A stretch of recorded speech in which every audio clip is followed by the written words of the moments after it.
MEERA. Since the day one, Vivan left for his trip, I woke up every single morning with a burning pit in my stomach. Before my eyes even opened, I saw a vision of my dear boyfriend staggering out from the police station after I bailed him out. Seeing him that way nearly broke my heart. A heart that had its share of kicks lately, first Kabir's injury and losing his beloved cafe, then Vivan and the drug fine. Fortunately, I was able to access the money in my bank quickly since a substantial royalty check had just arrived a few days ago. If there is anything positive about the situation, it's that the drugs in his bag were less than 10 grams, so he only had to pay a fine instead of serving jail time. After the stories that he told me about his night in prison, I was thankful that he wasn't found with more drugs, which would have been a non-bailable offense. But there was little consolation when I saw this ghost of man after he was arrested. At the police station, part of me wanted to beat his chest with clenched fist.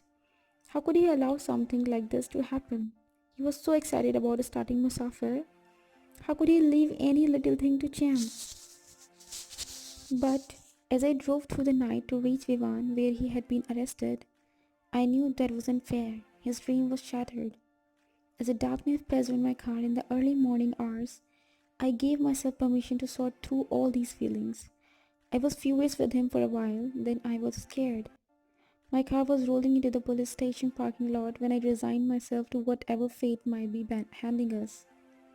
I sat behind my steering wheel for a few more minutes. I was anxious to get Vivan out of that horrible place, but I needed to make sure my own emotions were in place before I saw him. The last thing I wanted to do when I saw him was burst into tears. Stealing myself, I pulled out my purse and systematically counted the money to make sure I had the right amount. I didn't want to stay there any longer than I had to. I was determined to go in, pay the money, and wait for Vivan to be brought out to me. A few tears snuck out after we finally left the police station. In the car, Vivan leaned his tousled head against the seat and closed his eyes for a second. I could sense that he wanted to look at me, but he couldn't. Instead, he blindly reached out and took my hand. "I'm sorry," he said. We drove back to Pune in silence. He was lost in his thoughts and I turned my mind to my book. I had written about half of it. When the thoughts just stopped flowing, they dried up like a stream under the hot sun. I was trying not to panic, but between what happened with Kabir and then helping Vivan get Musafir started, I had already lost precious time working on my book. Despite Ashi helping out the whole time, either with my work or with my friends, so I could focus on writing, which was a struggle. Now I knew I would have to turn in a full manuscript in 3 months, and there was simply nothing in my mind. I just couldn't make the words come out, and when they did, they sounded empty, hollow. All these things played out in my head every morning before I got out of bed. I wondered if these memories were just laying in wait every night, just waiting for my defenses to be down, waiting to nudge themselves past my dreams in tent every morning. We barely talked about that horrible day, aside from the time that we spoke, Nisha and Kabir. The only time he would mention it was when he would give me emotionless updates on closing Musafir. The lease was broken, the files were packed up, the next deal was cancelled, the deposits had been returned, the employees were terminated. In small sentences, he would give me these updates, and I watched helplessly as his dream was systematically taken apart. A few nights after his arrest, he completely broke down. We were watching a movie in my apartment. I was curled up on the side of the sofa, and Ivan was stretched out across the length of the furniture with his head on my lap. Suddenly, I felt something wet on my legs. I startled. I looked down and saw tears streaming down Ivan's cheeks. He was crying silently, and I would never have known what was going on had his tears not seeped through my clothing. Gently, I cupped his cheek, turning him so he had to look at me. Finally, he opened his anguished eyes. "What are you thinking?" I whispered. "Cafe Kabir," he whispered back. "Why didn't I just take my savings and help Kabir and Nisha rebuild? Now Musafir is gone and I have no money to help Kabir. He started to sob. I was barely aware of sliding onto the floor, then kneeling so my face was inches away from his. I wanted desperately to brush away his tears, but I was afraid to call attention to his visible misery. You listen to me, I ordered firmly. This is not the end, Vivan. My advance will come through and we'll live carefully. Maybe you and I should think about moving in together so we only have one set of bills to think about. He shook his head and took a deep breath. You know, I would love us to move in together, but not because I have failed. You haven't failed. He barked out a bitter laugh that stabbed at my heart like a pin trying to pop a balloon. What would you call it, Meera? This is hardly a success. My company was barely born before it died. But that wasn't your fault. I cried desperately. Suddenly, I was afraid, very afraid. Vivan was so distraught, so disappointed in himself. I needed to make him see he was not a failure. Otherwise, he wouldn't try to run away again. Would he? Or worse? Vivan pushed himself up on the sofa angrily. How can you say that? This is all my fault. A cold wave washed over me. You're not saying those drugs were yours? I couldn't even believe the words were coming out of my mouth. No, he said sharply. Then what are you talking about?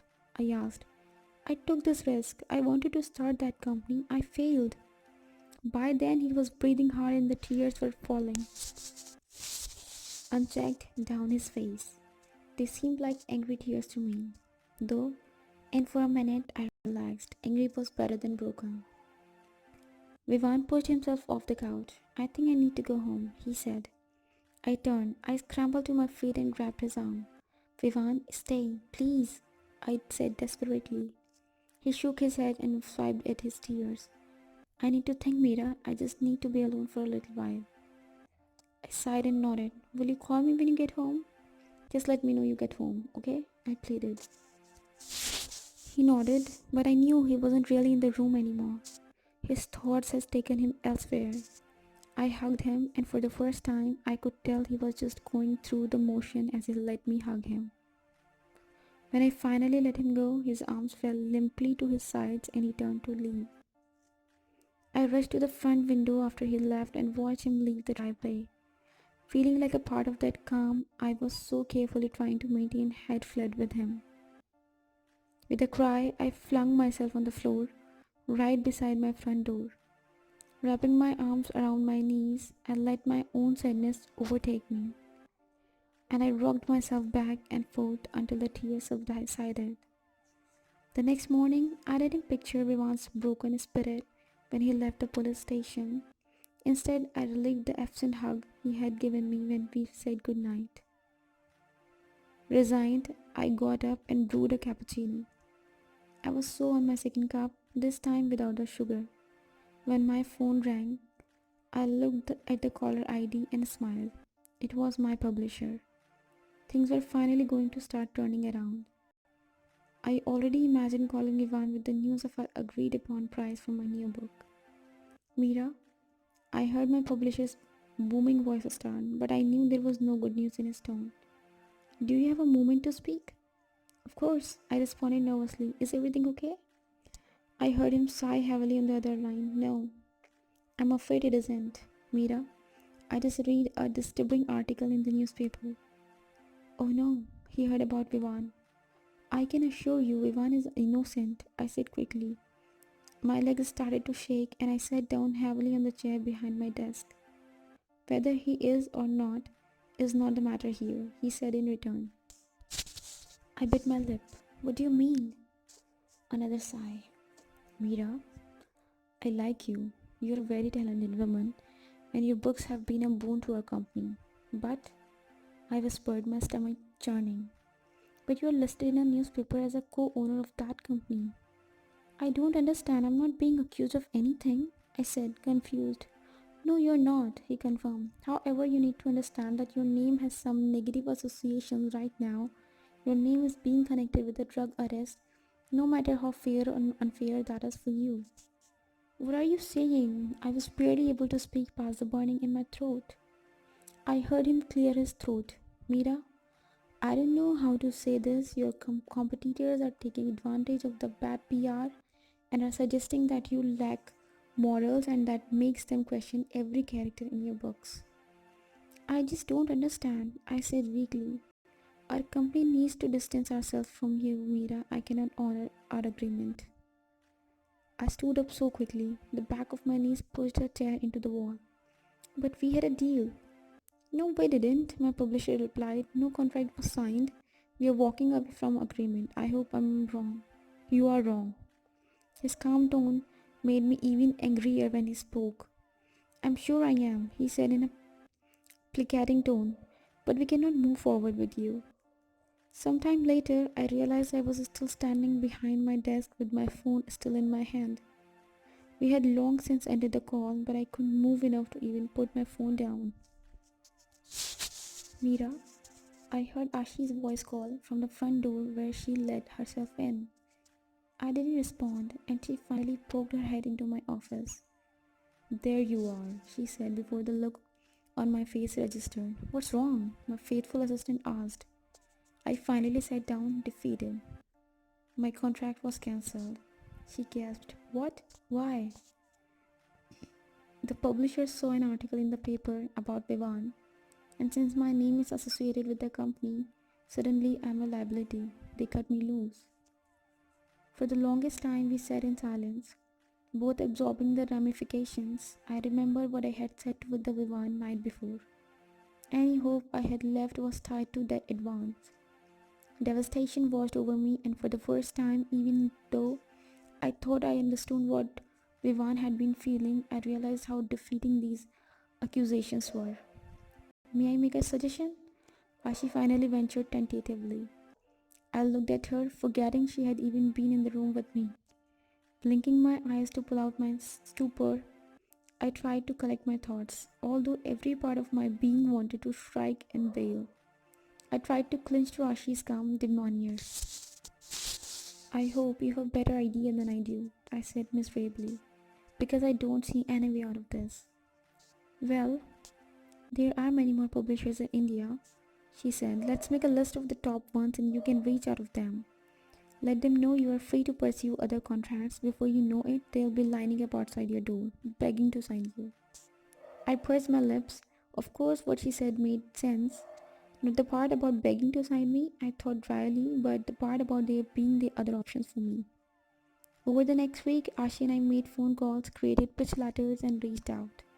I begged her not to tell Vivan what was going on. I wasn't confident that he could handle more bad news, and we charged through the top list of publishers. Then we started to reach out the next tier, choose that hadn't made the top of our list. I watched Ashi's face carefully one day as she took yet another call. The hopeful look she had when the phone rang quickly dissolved into disappointment. Thank you for letting us know, she said weakly and hung up the phone. Cross another off the list, I guessed, and Ashi nodded. Cross another of what list? I jumped, hearing Ivan's voice. Neither of us heard him come in. What's going on? He asked, looking pointedly at Ashi and me. I ignored the question for a second. Ashi, would you mind warming up my cappuccino? I asked her calmly. With a little squeak, she took my cool cup and scurried out of the room. I walked around my desk slowly, trying to figure out how to tell Vivan what was going on. Somehow he seemed to know, though. He leaned against my desk, pulled me into his arms, and held me as I told him the whole story.